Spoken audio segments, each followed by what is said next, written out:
से देखो तुमने लिखा क्या, तुमने यही तो लिखा। m1 से डिस्टेंस पूछी थी सेंटर ऑफ मास की, तो किसका मास ऊपर आया था, m2 का। m2 into total distance divided by total mass. मैंने प्लैंक का डिस्प्लेसमेंट पूछा तो किसका मास ऊपर आया, आदमी का, into total length of the plank divided by total mass. देखा, ठीक। अब लोगों को क्या लगता है मूर्खों को, और मैंने जब मैन का डिस्प्लेसमेंट पूछा अर्थ के रेस्पेक्ट में, तो किसका मास ऊपर आया, प्लैंक का, divided by total length divided by. जरा गौर से देखिए साहब, लोगों को लगता है कि case of man and plank different है। मैं आज भी एनसीईआरटी पे खड़ा हूं। आईटी वाले ऐसे क्लेम नहीं करते कि हम एनसीईआरटी लेवल का पेपर बनाते, कोई समझने वाला तो हो। इस सवाल को दे दीजिए किसी को भी, 10th क्लास 12th क्लास का बच्चा एनसीईआरटी पढ़ता हो, खट से आंसर बता देगा m2d m1d डिवाइडेड बाई। और जैसे उससे बोलोगे ना case of man and plank, भाई पाप हो गया, बहुत बड़ा सवाल हो गया, आईटी लेवल का है साहब ये। लेकिन जिसको ये दिखना शुरू हो जाता है घंटा आईटी, ये देख इधर m1 m2, यहां भी दो मास है, बस नाम स्मॉल m कैपिटल m, सही है, कोई दिक्कत क्या, मेरी बात समझ गए? रुक जाओ जरा, कहानी यहां तक होती तो क्या बात नहीं थी। किसी ने कहा सर इसकी वैल्यू निकालते हैं x की। मैंने कहा ये बताओ कि स्मॉल m कितना दिया है। स्मॉल m का मतलब आदमी का मास 40, लेंथ कितनी दी है 100 centimetre, divided by total mass 40 plus 60, 100 कितना आएगा 40 सेंटीमीटर। मैंने कहा इससे निकालो, इसमें displacement of man with respect to earth पूछा, तो ऊपर आएगा प्लैंक का मास, कहने वाला जिसका डिस्प्लेसमेंट है ना उसके इसमें दूसरे का मास आता है, तो आदमी का मास कितना 60। अच्छा जानबूझ के चलो मैं इसको 200 ले लूँ क्या, 200 या 100 ही ठीक है, क्योंकि आदमी और इसका मास भी मिला के 100 हो रहा है, तो 100 से 100 कट जा रहा है। लेकिन अगर मैं 200 ले लूंगा तो नहीं कटेगा, सही है, 200 ले लेते हैं। कितना ले लेते हैं, 200 सेंटीमीटर लेते हैं, तो 200 आएगा तो ये हो जाएगा 80। तो वैसे तो इसको निकाल सकते थे, 200 अपॉन 100 कितना आया, जल्दी बोलो कितना आया, ध्यान दें ध्यान दें, सामने देखें, पेन नहीं उठाएंगे। अब मैं खेलूंगा इस पे। मास का रेशियो क्या है 40-60, मतलब 2:3, तो टोटल डिस्टेंस का रेशियो आएगा 3:2। 3:2 का मतलब आदमी चलेगा 3 गुना तो प्लैंक चलेगा 2 गुना, तो 3x + 2x रेशियो ऐसे करते हैं, 3x + 2x मतलब 5x बराबर 200, तो x बराबर 40, तो 2x बराबर, तो 3x बराबर, इट्स वेरी सिंपल।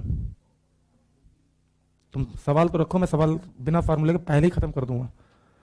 मुझे तो ये देखना, बल्कि रेशियो प्रोपोर्शन आते हैं तो ठीक है, नहीं आते हैं तो मैंने बता दिया ऐसे करते हैं, 2x + 3x। देखो यहाँ पे सामने देखो, इनके लिए पेन की आवश्यकता नहीं होती, 2:3, तो डिस्टेंस का रेशियो 3:2, आदमी 3 और प्लैंक 2, ठीक, तो 2x 3x 5x बराबर 200, तो x बराबर 40, तो 2x बराबर 80, 3x बराबर, कहाँ फार्मूले की जरूरत थी, कहाँ, बात समझो, मैं पहले खुद ही पढ़ाता हूँ और फिर खुद ही उसकी बैंड बजाता हूँ।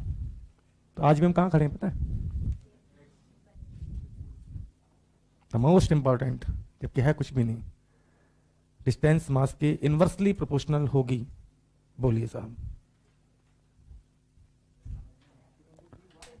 बताते हैं। ये मास 40 kg, ये 60 kg, तो मास का रेशियो है 2:3, तो डिस्टेंस इनवर्स रेशियो चलेगी, मतलब इधर से 2 चलेगी तो इधर से 3 चलेगी। अब रेशियो कैसे करते थे 10th क्लास में, तो किसी चीज को 2:3 में डिवाइड करना है, तो जैसे 200 है उसको 2:3 में डिवाइड करना है, ठीक। तो हम ऐसे करते थे बचपन में मतलब करीबन 7th क्लास में, 2x + 3x बराबर 200, तो 5x बराबर 200, तो x बराबर 40, तो 2x बराबर 80 और 3x बराबर 120, ठीक। और ये क्लास हमारी थी 7th शायद, क्यों भाई, रेशियो प्रोपोर्शन यूनिटी मेथड किस क्लास में, जहां तक मुझे याद है 7th में। अभी मैंने L लिया 200, कितना लिया, तो आदमी का डिस्प्लेसमेंट आया, आदमी का कितना आया 120, और प्लैंक का आया 80, ठीक, क्योंकि इनके मास का रेशियो था 2:3, तो डिस्टेंस का रेशियो है 3:2, ठीक। सामने आ जाओ, 5 सेकंड है तुम्हारे पास, कितने, और मेरी उम्मीद है कि तीसरे सेकंड में आंसर आ जाएगा। कुछ कुछ कुछ बहुत टाइम होता 3 सेकंड, 3 सेकंड पहले रोड पार कर गए तो जीवित हो, और 3 सेकंड रुक गए और ट्रक वहीं से निकल गया तो निपट गए। डेट्स वाइट 3 सेकंड बहुत बड़ा टाइम तो होता है। एल की वैल्यू 100 ले लें तो बोलो ले 60-40, कोई दिक्कत, ये तो आधा कर दिया वो सीधे 150 है ना, तो 5x बराबर 150, तो x बराबर 30, x बराबर 30, x बराबर 30 तो 3x बराबर 90 और 2x बराबर, सही है, थोड़ा सा टेढ़ा लेते हैं, 70 सेंटीमीटर। तो मुझे पता है 2x प्लस 3x 5x बराबर 70, तो x बराबर 14, x बराबर 14 तो 2x बराबर 14 दूनी 28, 14 तिया, सही है, 3 सेकंड नहीं लग रहे हैं अगर ध्यान से देखोगे तो, सही है। करना क्या है, इनवर्स रेशियो में डिवाइड ही तो मारना है, कोई दिक्कत, कोई दिक्कत तो नहीं, ठीक। सवाल वही सोच नहीं। अब एस सी वर्मा में आ जाओ साहब, कहते हैं मंकी बलून प्रॉब्लम, ठीक, मंकी बंदरवा, एक बंदरवा और बलून पकड़ के लटक गया। याद रहे दुनिया में दिमाग किसी भी फार्मूले से कई गुना तेज चलता है, और अगर एक बार दिमाग में चीज बैठ गई तो रिवीजन करने की जरूरत नहीं पड़ती, क्योंकि सेंट्रल मास जहां से शुरू हुआ था वहां से आज अभी तक अगर मैं देखूं तो सिर्फ एक ही चीज काम आ रही है, और आज तीसरा लेक्चर है, ठीक। कहते हैं ग्रेविटी फ्री स्पेस है, मतलब ग्रेविटी का कोई प्रभाव नहीं पड़ रहा। मैंने कहा बात तेरी, तो बोले बंदर, ये बलून, तो मैंने कहा किसी को क्या पता ये बंदर है, बलून का मास कैपिटल है, बंदर आदमी की जगह बंदर। कहते हैं बताओ बंदर जितनी देर में यहाँ से यहाँ पहुंचेगा ए से बी में, बलून कितना नीचे आएगा। मैंने कहा बात तेरी, तो नाम चेंज करने से क्या सोचते हो, सवाल चेंज हो गया।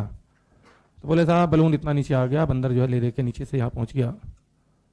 तो मैं तो आज भी कहूँगा कि अगर बलून का डिस्प्लेसमेंट बोल रहा है तो ऊपर किसका मास आएगा, बंदर का मास।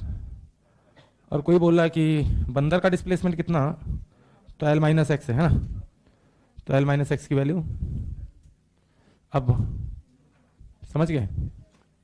तो भैया सवाल कैसे भी मिल सकता है, ठीक। बलून, बंदर, कुत्ता, नाव।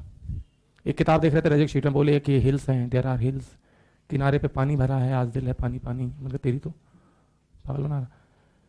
कहता साहब एक बोट है, देयर इज अ बोट, बड़ा छोटा बना है, बोट पे, बोट का मास कैपिटल है, उस पर कुत्ता।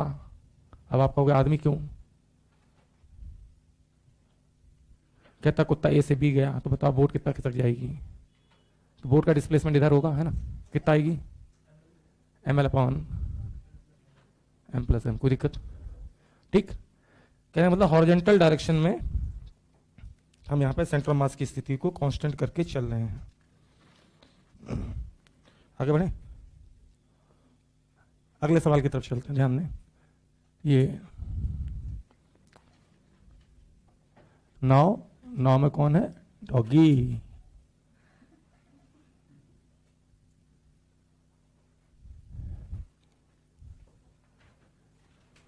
कोई दिक्कत, ये तो पहाड़ी है, थोड़ा वो सीनरी नहीं बनाते ऐसे, हिल्स, पानी, पहाड़ी के किनारे पानी, और फिर उसमें नाव में कुत्ता।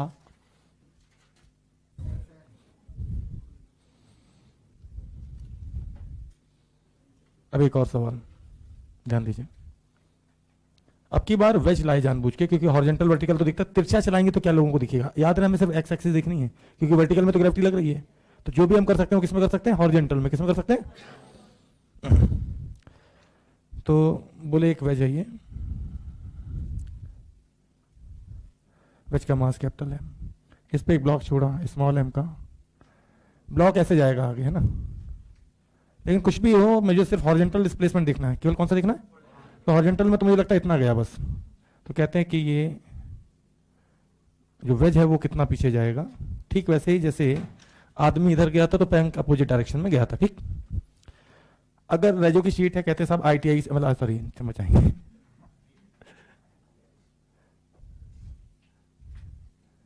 बड़ा मजा आता है मुझे, video is a very tough book. अच्छा, तो मुझे जो लगता है कि इसका हॉरिजॉन्टल डिस्प्लेसमेंट इसके बेस के बराबर हुआ साहब, आपको भी लगता है ब्लॉक का हॉरिजॉन्टल डिस्प्लेसमेंट कितना हुआ, बेस के। तो नालायकों ने क्या किया, नालायकों ने हाइट दे रखी, तो बेस तुम्हें खुद निकालना पड़ेगा, तो tan थीटा बराबर, tan थीटा बता दो बच्चों, h बाई बी, तो b बराबर h cot थीटा, कितना। अब कोई x पूछ रहा तो मैं लिखूंगा स्मॉल m, कल तक l लिखता था, लेकिन क्या बताएं अब क्या हॉरिजॉन्टल डिस्प्लेसमेंट l नहीं है, कितना है, h cot थीटा है, तो ठीक है h cot थीटा लिखूंगा, कोई दिक्कत। अब सुनो तो सही, सवाल वही सोच नहीं, ये IIT बन गया, ठीक, मेडिकल वाले में भी है। है, दिखा दूं एलन का मॉड्यूल खोल के, सॉल्व एग्जांपल है। आइए साहब, ये सेम सवाल एलन के मॉड्यूल में भी मौजूद है और बहुत लंबा सा सोल्यूशन उनका, सामने देखना, क्योंकि सवाल कहाँ और सोल्यूशन कहाँ जाएगा पता नहीं चलेगा। मास दिया 10m, कितना 10m, और ये m मतलब कि 1:10 का रेशियो साफ दिख रहा है, हाँ है ना। और बेस दे रहे हैं 2.2 का, कितने का, कहना मतलब जो बेस है, बेस इसका डायरेक्ट उन्होंने बेस दे दिया, इन्होंने h को थीटा निकलवाई नहीं, कितने का 2 पॉइंट, तो पूछा कि ये वेज कितना आगे जाएगा, आंसर है 0.2, हाँ कि ना। अब जिन्हें नहीं समझ में आया उनके लिए बता देता हूं। मास का रेशियो 1:10, तो डिस्प्लेसमेंट का रेशियो इधर से 1 इधर से 10, तो 2.2 को 1:10 में डिवाइड करेंगे तो 2.2 1:10, 1 का मतलब x प्लस 10x बराबर 2.2, 11x बराबर 2.2, तो x बराबर 0.2 और 10x बराबर 2। तो कोई पूछे कि ब्लॉक कितना आगे गया, बोले 2, वेज कितने पीछे गया 0.2, कोई दिक्कत, सबका माई बाप एक, मैं इसके आगे भटके ही नहीं दूंगा, देख लो।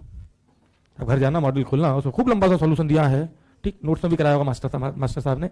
जितनी देर में मास्टर साहब कहेंगे ना सवाल है, उसके पहले तो अपन 4 निपटा के बैठे होंगे, 4, तो रेशो बोल बस 1:10, 10:1, 10 ये गया 1 ये गया, तो 2.2 को 10:1 में डिवाइड करना तो 2 और 0.2, कोई दिक्कत। जिसको रेशो नहीं आता वो भी आराम से करे, सो के 1:10, तो 1 का मतलब x, 10 का मतलब 10x, x plus 10x, 11x बराबर 2.2, तो x बराबर ओहो 11x 2.2 से 11 दूनी 22 मतलब 0.2, x बराबर 0.2, तो 10x बराबर 2। तो कोई पूछे वेज का डिस्प्लेसमेंट 0.2, कोई बोले ब्लॉक का डिस्प्लेसमेंट अर्थ के रेस्पेक्ट में तो 2, क्योंकि ब्लॉक वेज के रेस्पेक्ट में 2.2 आगे गया हॉरिजॉन्टली, और ब्लॉक वेज खुद 0.2 पीछे आ गया, तो 2.2 आगे गए और उस किसी ने 0.2 पीछे ढकेल दिया, तो कितना आएगा 2 आएगा ना, कोई दिक्कत, सही है। ये ऐसे पूछ ले, देखो एच दे दे, अब बेस हमें खुद निकालना पड़े, ITI सॉरी IT है ना, ऐसे दे दे, लंबा सा सोल्यूशन बता दे, नीट एलन का सोल्यूशन, एलन का जी सारी किताबों के वही सोल्यूशन होगा, सही चाहिए, यूं देख के खत्म हो जाए PPS, कभी कुछ ज्यादा नहीं था, कभी पेन हमेशा बाद में उठाना है, पहले दिमाग लगाना है। और मेरी लाइफ में सवाल पता कब शुरू होता है, सॉल्व करने के बाद। अब एक साहब है, बोले साहब मैं भी ITN, मैंने कहा अच्छा, कहते सर एक वेज है, ये स्टाइलिश वेज, याद रहे वेज चाहे टेढ़ा हो या वैसा हो, अपने को सिर्फ हॉरिजॉन्टल डिस्टेंस देखनी है, कौन सी, चाहे ब्लॉक भले ही टेढ़ा चले लेकिन अपने को देखना कौन सा, हॉरिजॉन्टल में। बोला सर मैं बर्बाद हो गया, क्या हुआ, बड़ी मुश्किल में ये गर्लफ्रेंड बनी थी सर, कोटा आके वो भी भाग गई। मैं क्यों भागी, बोले सर नंबर कम आए थे इसलिए टेस्ट में। कोई बात नहीं, अब वो चली गई ना, अब नंबर ज्यादा आएंगे, क्या फायदा उस नंबर का। भाई सेंटर टू सेंटर देखेंगे, पहले क्लियर बोल दूं, ये R और बड़े वाले का रेडियस है 5R, कितना है। तो अगर किसी ने पूछा कि ये बॉल मैंने ढूंढाई और ये घूम के ऐसे करके ऐसे यहां पहुंच गई, अब लोगों को क्या लगता है साहब कौन सा डिस्प्लेसमेंट देखूं, हॉरिजॉन्टल, और वो भी सेंटर टू, क्योंकि बॉल अगर साइज दे दिया फिर इसके सेंटर मास देखेंगे, किससे देखेंगे, सही है। और बॉल का मास m दे दिया और इस वेज का मास दे दिया 7m, तो पूछते हैं कि जब ये बॉल यहां से यहां पहुंचेगी तो उतने वेज कितना पीछे जाएगा, गौर फरमाए कितना पीछे जाएगा। तो ये तो फार्मूला लिख लें, बॉल का मास m, तो वेज का डिस्प्लेसमेंट पूछा तो बॉल का मास ऊपर आएगा, हॉरिजॉन्टल डिस्प्लेसमेंट कितना 4R, पता चला क्यों, बॉल बड़ी है तो हमेशा सेंटर मास से डिस्टेंस देखते हैं, ठीक, 4R पता चला कैसे, भाई ये यहां से यहां तक पूरा 5R था, तो इसमें से R कम हो गया तो 4R divided by m plus m, capital M कितना है 7m, कितना आंसर आ जाएगा।